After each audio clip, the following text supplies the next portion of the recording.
start. I didn't want to interrupt your lovely introduction. But, now, I am a scientist, and I'm going to try very hard not to baffle you with science today. Some people, I know that my family often tell me I talk in a different language sometimes when I'm talking science. It is National Science Week, though. It is? I will. So I am going to describe what is new in MND Genetic Research. There have been dramatic advances in MND genetics in the last 4 years. And that has come about for a number of reasons. The Human Genome Project has been completed, and dramatic advances in genetic technologies. What are the goals of human genetic research? Now, on the left here, we have what we call, it's a family with an inherited disease. The males are squares, females are circles, and an affected individual is a filled symbol. We identify these families and use them to identify discrete genes, discrete mutations in genes that when inherited cause the disease. And we can use those as tools to understand disease. We can use them because they highlight the disease mechanisms, because we understand the function of the protein, the function of the gene. It allows us to develop what we call disease models. That is, we can use the genes to mimic features of the disease in the laboratory. We can develop diagnostic tests, and we can try and identify therapies that target those genes. But inherited forms are not the whole story. We know many disorders just occur apparently randomly in the population without any apparent inheritance. And we're increasingly recognising that these forms, these apparently non-inherited forms of the disease, are actually, in many instances, caused by genetic risk factors combined with an interaction with environmental risk factors. So genes are playing a role in this form of disease as well. And just in the bottom, this is genes are a DNA code, and this is just one way we can look at the letters of the DNA code. And I'm going to try and explain some genetic concepts are quite difficult, and I'm going to try and lead you through just a few, because I will keep coming back to some of these genetic concepts as we move through the talk. Now, all genes are carried on chromosomes. These are actually my chromosomes. We inherit 23 pairs of chromosomes. One set of 23 from dad, one set of 23 from mum. Now, the genes are carried on those chromosomes. Each gene is a code. It's translated into a protein. That code is translated into a protein. The proteins are the functional units in the body. Every gene carries normal variation, and that is what makes us all different. Now, those variations in the genes cause subtle changes in the proteins, and those subtle changes are what make us all different. But when those changes are not subtle, when they're quite drastic, and they make the protein becomes abnormal, we call it a mutation. And that can cause a genetic disease or perhaps confer a risk of disease. And I'm going to just dwell on inheritance for a minute. We carry 2 copies of every gene because we have 2 copies of every chromosome. So you can break it down into, there are single gene diseases or single gene traits, or multiple gene traits. The single gene is genuinely unambiguous in that a single gene is responsible for the disease. It can occur from birth, or it can occur as a late onset disease, just like familial MND. There are the disease or the trait can be modified, and that there are genes that can modify the disease. Environmental factors seem to be able to modify the disease as well. Now these extra genes and extra environmental factors don't determine whether you get the disease or not. They just modify the disease itself. And the age of onset is perhaps one of those features. With a multiple gene disease, we think they are caused by the combined effects, the interaction between multiple genes that each confer a risk, coupled with environmental factors that each confer a risk. So that combined, they lead to the disease. And we believe that sporadic MND fits that model. And I'm just going to give you some simple examples. And this is an example of a single gene trait. This is a defect in one gene that, when inherited, and this is a sex-linked disease, so it's carried on one of the sex chromosomes, so it affects males far more common than females. This is a test for colour blindness. Most of you should be able to see the number 74 there. Someone with one form of colour blindness sees the number 21. And someone with a different form of colour blindness will see no numbers at all, just see coloured dots. Quite unambiguous. If you inherit this gene, if you're a male, you inherit this trait, colour blindness. Now, who can do this? We all fall in one of these categories. And it's amazing, whenever I put this slide up, the number of tongues I immediately see pop out in the audience. It seems that those who are rollers are very proud of it, and so stick their tongue out immediately. You either fall into one of these categories. I fall into this category. No matter how hard I try, I cannot roll my tongue. Now this is an example of what we call a multiple gene trait. There is one gene of major effect. But if we all consider our parents of rollers or non-rollers. Now, the children of roller parents, it's not 100%. So there is some ambiguity there. Same as non-rollers. There are rollers. Children can be rollers, even though their parents are non-rollers. So this is a multiple gene trait. Multiple genes are interacting. This is an example of interaction between multiple genes and environmental factors. This is my lovely wife, Julie, and my son, Connor. Now, Julie was born and raised in Ireland. She has a classic Irish tone of skin, very, very fair. And my son, and Connor has inherited that same tone. Now, multiple genes have come together to generate that skin tone. And they have conferred a risk. When it's coupled with environmental exposure, in this case, strong sun exposure, despite our best efforts with sunscreen and sun hats, Connor has this great spread of freckles across his nose. Julie wasn't exposed to the Australian sun until later in life.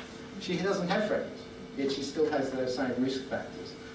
Connor does. He's been exposed right from day dot with the strong Australian sun and has those freckles. So this is an example where we have risk factors conferred by genes coupled with environmental risk factors. And I'll keep coming back to those concepts as we go through. So why do MND genetics? Well, we know it accounts for 10% of MND, so it is important in its own right. But critically, the cases with familial MND have what we say the same pathology in their motor neurons as is seen in the sporadic form of the disease. So what we come to understand about the familial form of the disease should be directly relevant to understanding the sporadic form of the disease. Almost all that we know about the underlying biology of MND has come from the study of the familial form, the identification of the defective proteins. And the genetics provide a window to diagnostic tests and to developing therapies. So 90% we believe are sporadic, that is, they're not inherited, they just occur randomly in the population, apparently. As I mentioned, they seem to be caused by the combined effects of risk genes and environmental factors. And I'm really glad that Professor Williams highlighted this, that this is a complex, very complex set of factors. So complex that we are having great difficulty understanding it. 10% are familial, autosomal dominant, that is, it's quite unambiguous that generally if you inherit this gene, you inherit the disease, although there are some rare exceptions. And this is a typical example of one of the large families that we are working with, in which we identify the gene. So I like this analogy because I think it illustrates the work that we're doing. Now, these hardy souls are panning for gold. But what is the source of that gold? Is there one single mother lode up in the hill that is from which this gold is derived, or are there many sources scattered throughout the landscape? That is, are there many causes of many genes, or is there just one? Now we are, like the hardy prospectors, taking off up into the hills with our picks and shovels to dig holes and see if we can find the sources of this gold. We hope that it's going to be just a small number of mother lodes rather than many primary causes. Something's been lost in translation here, so it's not some incredible scientific language, but it's quite simple here. On the left hand here, this is just a measure of scientific output. It's the number of scientific publications. We use that as a measure of advancement in science. Along the bottom are years, starting from 1990 right through to current day. And so, as Professor Williams mentioned, SOD1 mutations was first linked in 1991, and then the actual mutations were identified in 1993. And between 15 and 20% of familial cases carry mutations in that gene.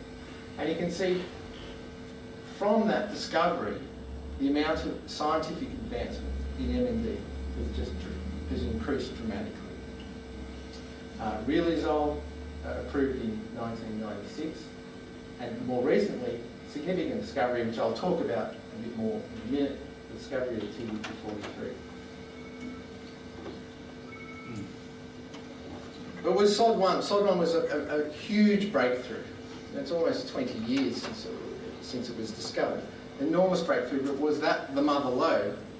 Well, we now know that most patients don't have SOD1 pathology, so it's not the mother lode. And we know that SOD1 patients do not have TDP pathology, and I'll explain a bit more about that in a minute. Where did the next gene come from? 20 years ago, SOD1 was discovered, in 1993. Between 1993 and 2008, there really was no other significant genetic advances in MND. Why? This is despite there being dramatic advances in gene discoveries in other diseases. We really felt like these poor souls kept taking off into the hills, digging holes with complete lack of success. Well, there's a few reasons, and it's unique to called neurodegenerative diseases or late onset neurological diseases. They are late in onset, they can vary in age greatly, and in MND it's typically between 50 and 80.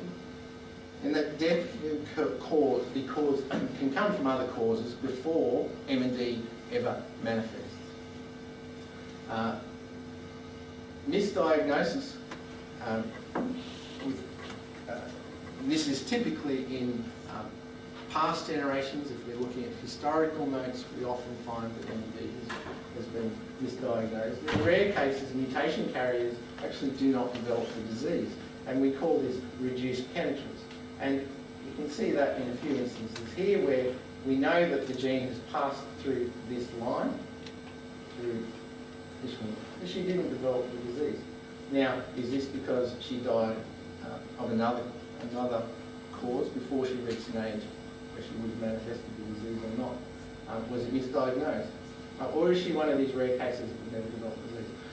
Bottom line is this plays havoc with genetic research, and that's why it's taken till recent genetic advances in technology to really get the dramatic breakthroughs. And one of those came through in 2006 with, we've known since 1991 there are these aggregates in the affected motor neuron. Now, when I mean an aggregate, it really is just like the aggregate in your garden path.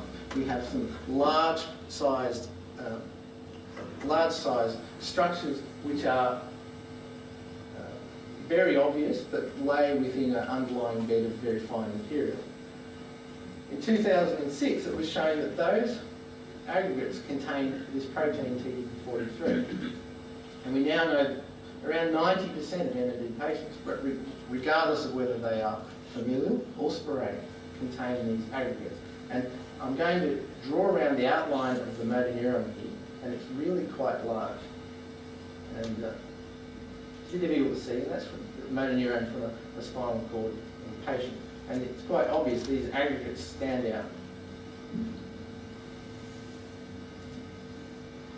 So in 2006, it begged the question, is TDP43, when it's abnormal, is it actually causing the disease, or is it merely a consequence of the dying motor neuron? Many things are going wrong in these neurons.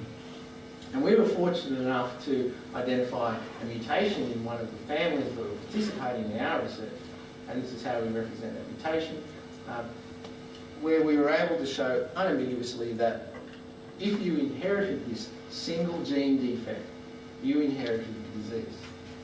So that answered this question. Abnormal TDP43 is actually a cause of the disease. And since we made that discovery, many laboratories around the world have discovered mutations in this gene in MND patients. And since that discovery, again, the dramatic advance in scientific output has resulted from that. But is TDP the mother lode? Well, it turns out that mutations only account for around about 2% of MND cases. This is despite the presence of these TDP aggregates in almost all motor neuron cases. It tells us that other genes are a primary cause. We need to go back up into those hills looking for the other sources of the gold. That's exactly what we're doing now. So we did that, and then we were fortunate enough, again, in this time in 2009, we started hunting genes that were very closely related to TDP43. And we found a gene called FUS that, again, in patients, in families that were participating in our research, where if you inherit a mutation in this FUS gene, you will inherit the disease. And there are instances, and you can see that it doesn't appear to affect 50% of the generations. So this is a case where we need to go back and say, are these individuals perhaps being misdiagnosed, dying of things before they ever would have manifested the disease? We never know that they would have developed the disease. Or is there some sort of reduced penetrance going on here? But bottom line, we found another gene, but it turns out, again, it's only responsible for a small proportion of familial cases. We still haven't found the mother lode. And of course, but it's leading to another dramatic advance in scientific output in MND. Now we're getting into really very recent discoveries. This one's called ubiquitolin-2. It's a gene that was discovered in MND just at the end of last year. And this is, again, another one of families participating in our research. This is an X-linked dominant gene. Now, again, it's a single gene disorder. Generally, if you inherit this gene, you will inherit the the disease, but because it is on a sex chromosome, there will be no father-to-son inheritance. These patients have these TDP aggregates. Again, the mutations in this gene only account for a small proportion of cases. Again, we haven't found the mother lode. Now, just 6 months ago, there was quite a dramatic discovery.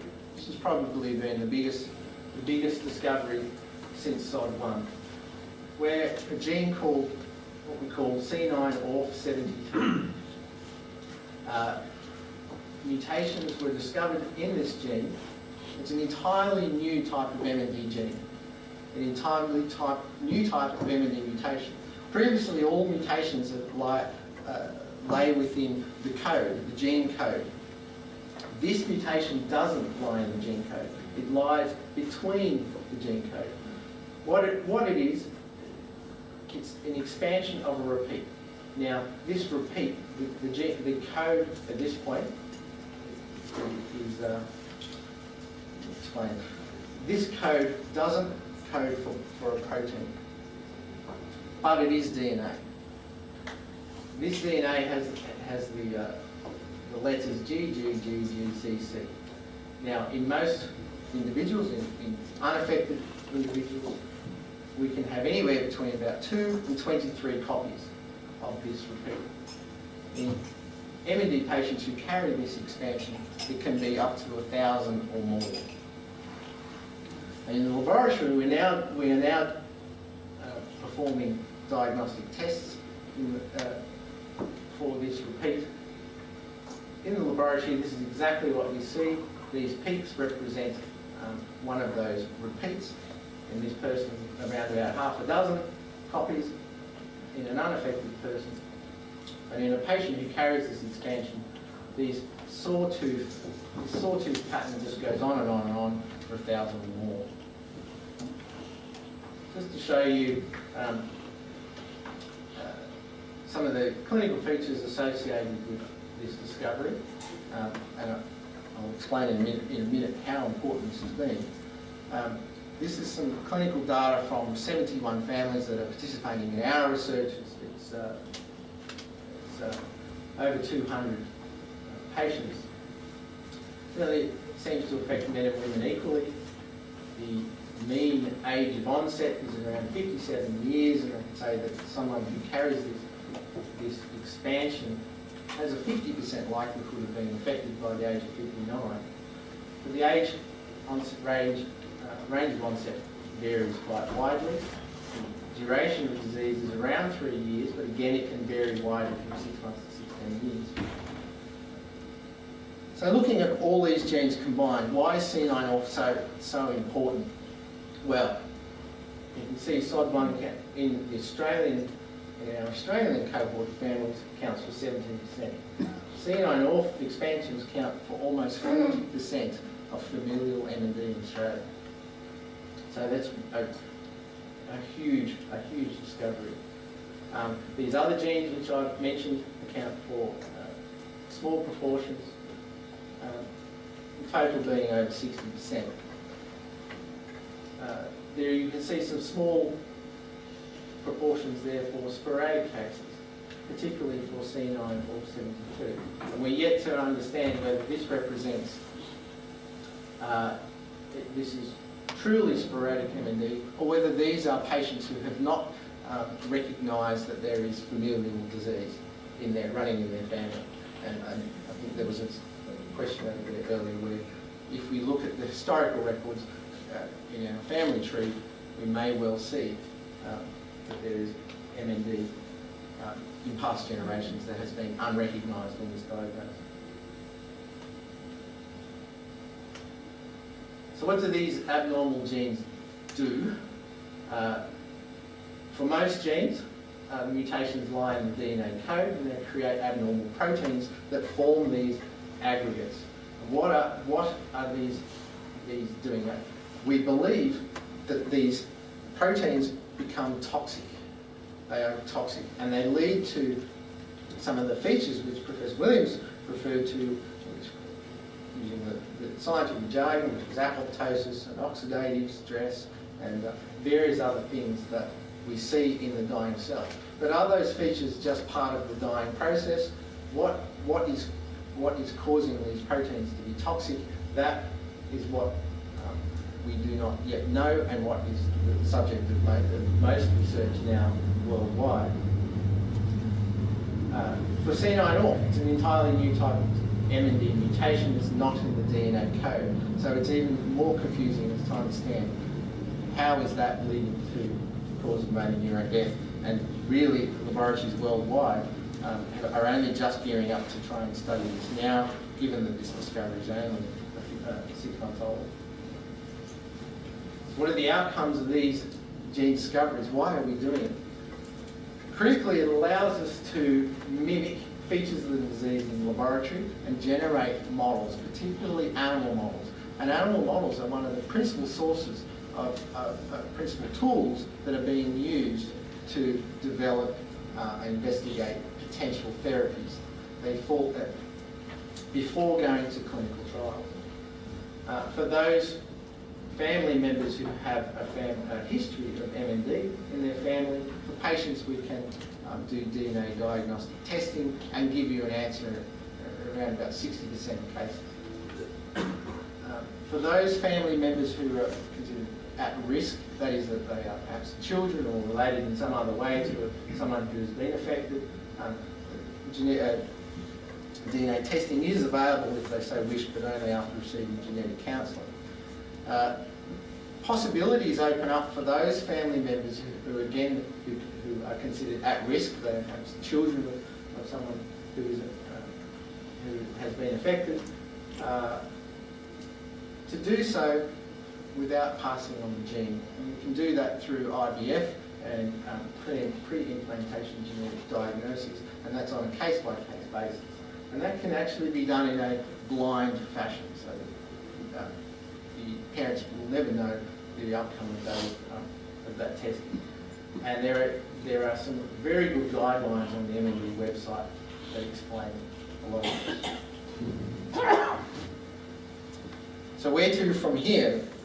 For me as a scientist, it's bottom line, we need to find the remaining 35 to 40% of genes that are out there. And dramatic advances in genetic technologies are allowing us to do that, and that's why there have been such advances in the last 4 years, allowing us to go from the percentage caused by SOD1, just around about 15%, to now we know the causes in over 60% of familial MND.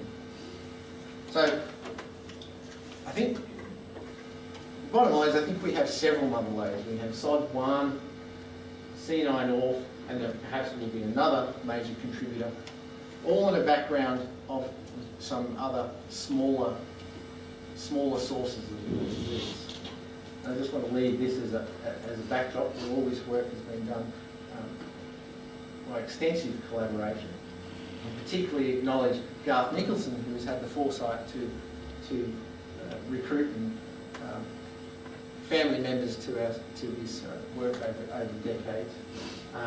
And if there is anybody in the audience who would like to participate in our research, Michelle Edwards is our liaison with families, and her contact details are there. Thank you.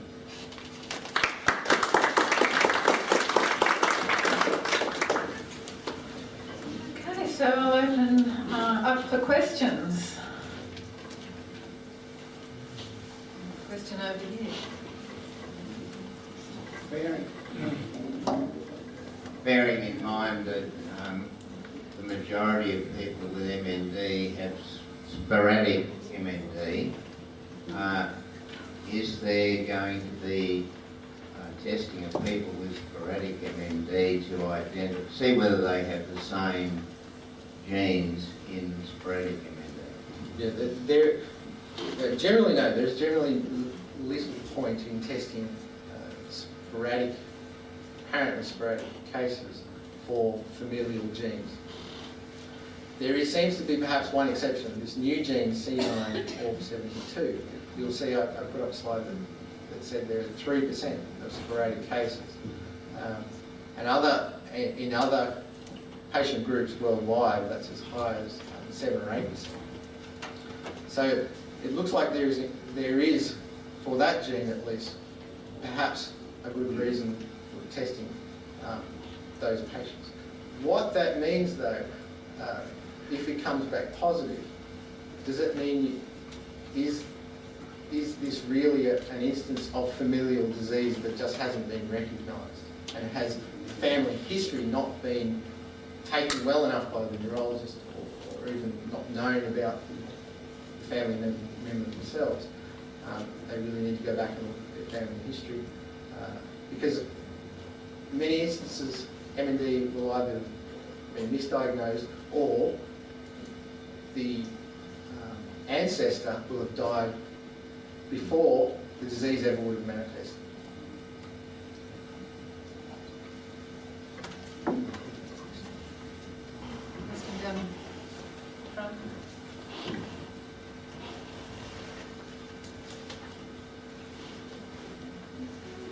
Ian, is it possible yet to test at-risk family members for the C9orf72 gene? Okay, so the question is, can we test at-risk family members for this new C9orf72? Yes. We just insist that it's after genetic counselling. Thank you.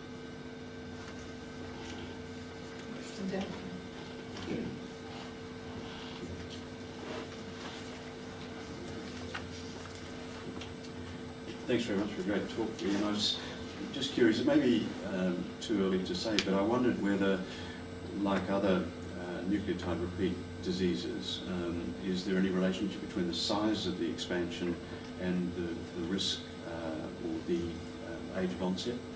Good question. So is there a correlation between the size of the expansion in this new C9orf repeat and the age of onset or other features of the disease? It's very technically difficult repeat to size. I showed you a sawtooth pattern that will allow us to diagnose it. That sawtooth is it can only go up to a certain size. It will extend up and beyond the normal range. It will not allow us to determine the full length of the repeat, and there are methods being devised. We're one of the groups that are trying to devise the methods to actually determine the full size of the repeat, but it's very ambiguous in the size. So, bottom line at this stage, we don't know. There have also been studies to see whether the size of the normal repeat, because we can determine that size, whether that is related to age of onset or in these families, or even any other MND cases. And it's quite unequivocal that there is no relation between the normal repeat length and any features of the disease, and that's just very recent information.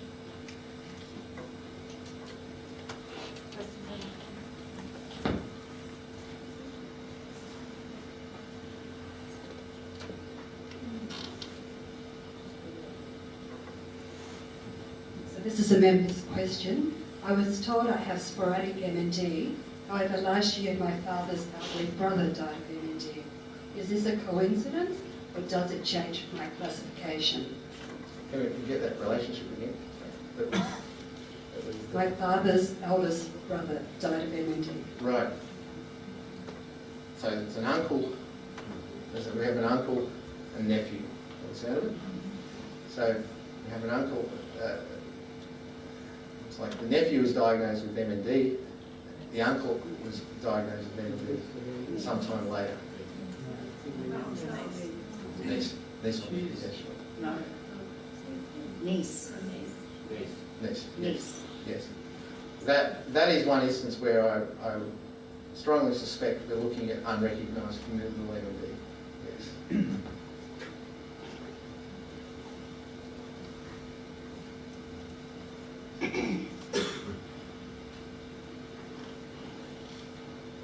Just trying to grasp some of those figures that you've given us. Am I correct in saying that it was 10% familial and 90% sporadic? Is that right? Yeah, so Yeah. yes, What was taking that, knowing that then, the test for the CR orf, is that equal amounts of people, familial and sporadic? Right. So this is the proportion of C9 or mutations amongst familial and sporadic cases.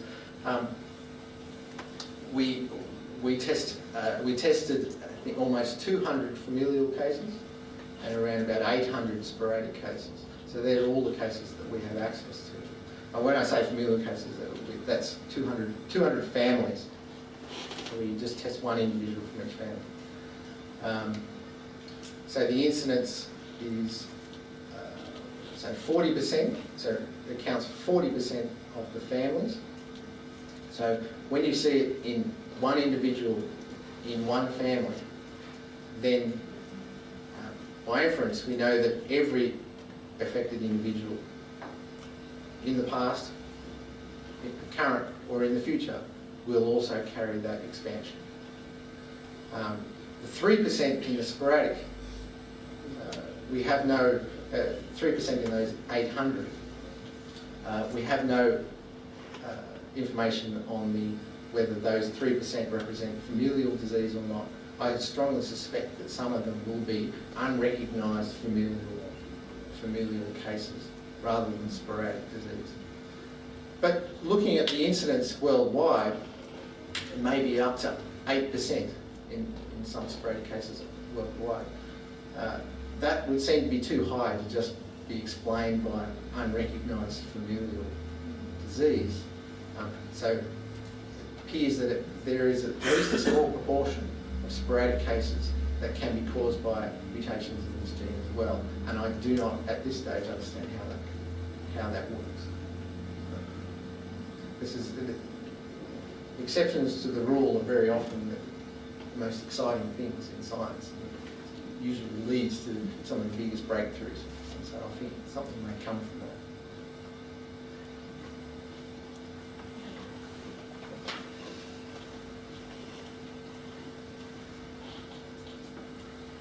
Would it not be possible to answer this with triplet studies, getting DNA from both of the parents if they're around? Yeah, absolutely. This is one of the excellent genetic approaches to studying this is to get trios, what we call trios, where we can have, if we're lucky enough to have access to DNA from the parents of a sporadic case. So very often though, the parents are no longer living, so we do not have access to that.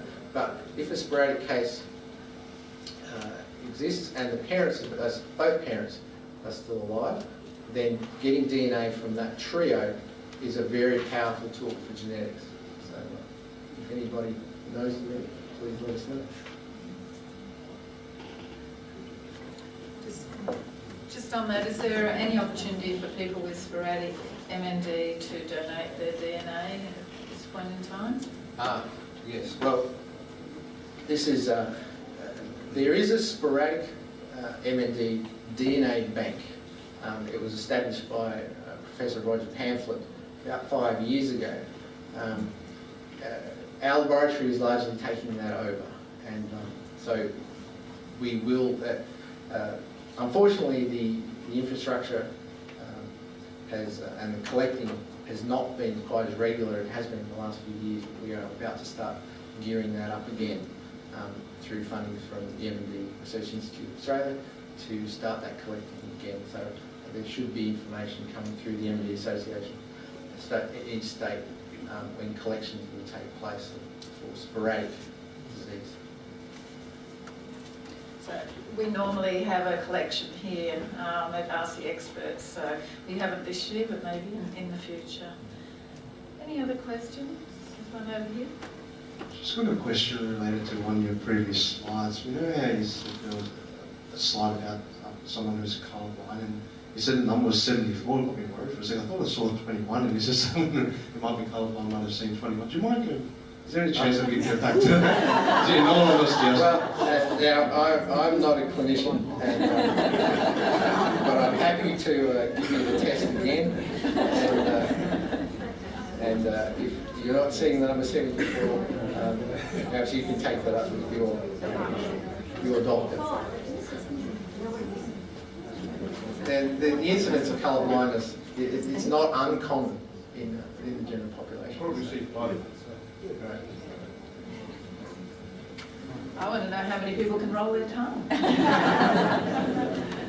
and another question up here, Caroline? Or are you getting one there? Just before you go, can I just ask a question here on my other side here? With all your testing, have you found that there's been outside causes for the duration? That you found possibly in some parts of Australia the duration is shorter, and if it's not environment, is there stress or some other thing that where it brings a different duration? No, that's a good question. Are there any features that we've seen that can explain the variable age of onset or perhaps the variable duration of the disease? No. I can say that we've looked at a lot of different factors in families. And families are ideal because generally, certainly for the children in any one generation are often exposed to the same same environments. But even within that generation, we can see huge ranges in age of onset. There are some sideline families that we know in one generation can range from 27 to 86. So the environmental features, the environmental variables, no, we have no idea. But there are likely to be some genetic factors as well, not just environmental factors. And those genetic factors, and this is why they call them complex genetic diseases, because it's very difficult to identify those genetic factors that are conferring a risk to onset or are increased risk to developing the disease or developing faster. We know that they're out there, we haven't found them, we don't know what they are. Sorry, I can't give you a better answer. So that I understand what you said about Roger Camper, DNA, why got my DNA to Russia some time back? Would you still have that? That's right, yes. So this is what is the state of the MND DNA bank. It exists, it still exists, and researchers worldwide can access it. We have accessed every sample in that, and we are working with every sample in that bank.